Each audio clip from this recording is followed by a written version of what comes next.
Book of Heaven, Volume 33, June 10th, 1935. Rain of love that our Lord pours upon the creature from within the created things, and how he bilocates in her and sees himself matched in his love.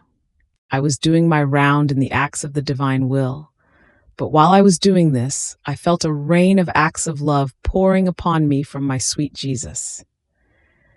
So as I went round in the sun, in the heavens, in the wind, and in all other created things, so did a multiplicity of acts of love pour upon me. To be loved by God is the greatest happiness. It is the most beautiful glory that can be found in heaven and on earth. And I too felt the extreme need to love him.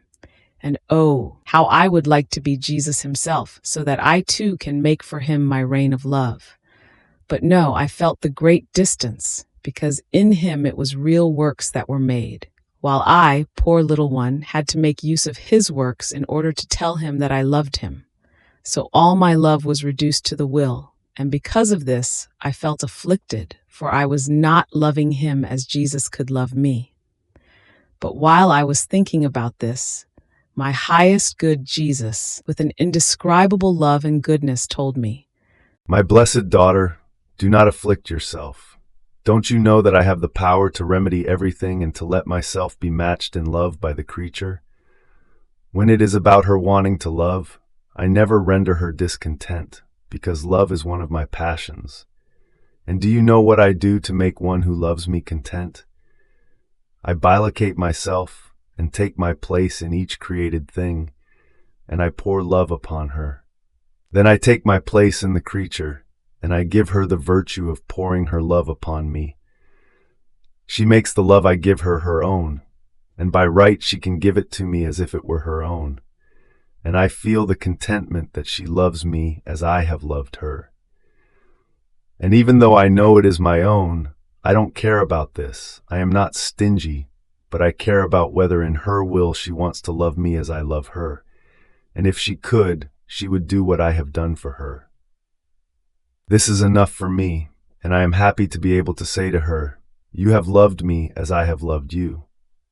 Moreover, you must know that I created the whole universe to give it as gift to the creature, and I remained inside each created thing pouring love upon her.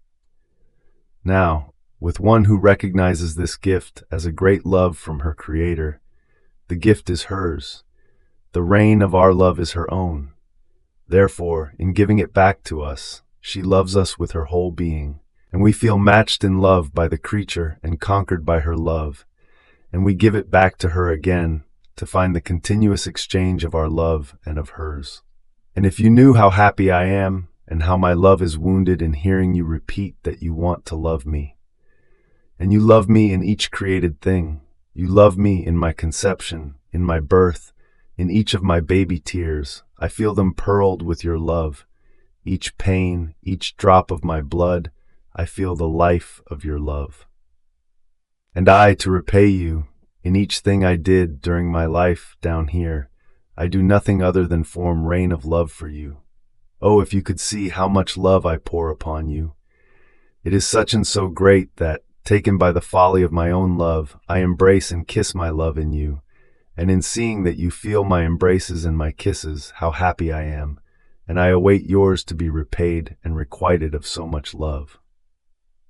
Then I continued my abandonment in the supreme volition and was going around within the expanse of the heavens, which serves as pavement and footstool of the celestial fatherland and as vault for the pilgrims down here. It seemed to me that azure vault performed a double office.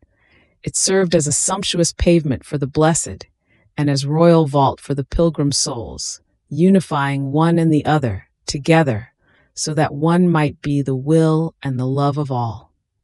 Therefore, prostrating myself together with the heavens, I called those up there and those from the earth to adore my Creator, prostrating ourselves all together so that one might be the adoration, the will, the love of all. Then, while I was doing this, my sweet Jesus added, "My daughter, the first duty of the creature is to adore the one who created her.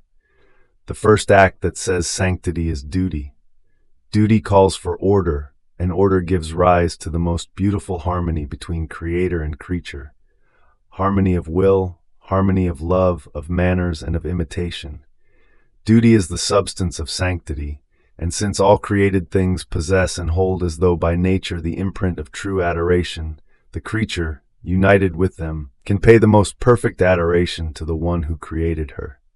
So, each created thing is a profound adoration that they send to He who created them, and the creature, uniting together by virtue of our will, places them all in adoration, giving to God the duty of each one.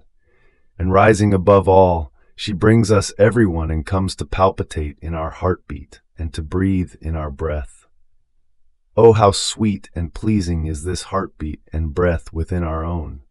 And we, in exchange, palpitate in her heart and breathe within her breath, giving her the divine heartbeat and breath as life, inheritance, and growth of our supreme being in her. And here is how, with the duty of adoration, arises the first duty of the act of creation, that of giving life to her Creator within her soul, giving Him the dominion, the freedom to be formed, to palpitate and breathe, filling her with love, so that I can say by deeds, this creature is the bearer of her Creator, and she lets me do whatever I want, so much so that I possess her heartbeat. She has nothing of her own. What is hers is mine, and what is mine is hers. I hold my place of love in her, and she holds her place of honor within mine. Hence, heaven and earth exchange the kiss of peace and of permanent union. Fiat.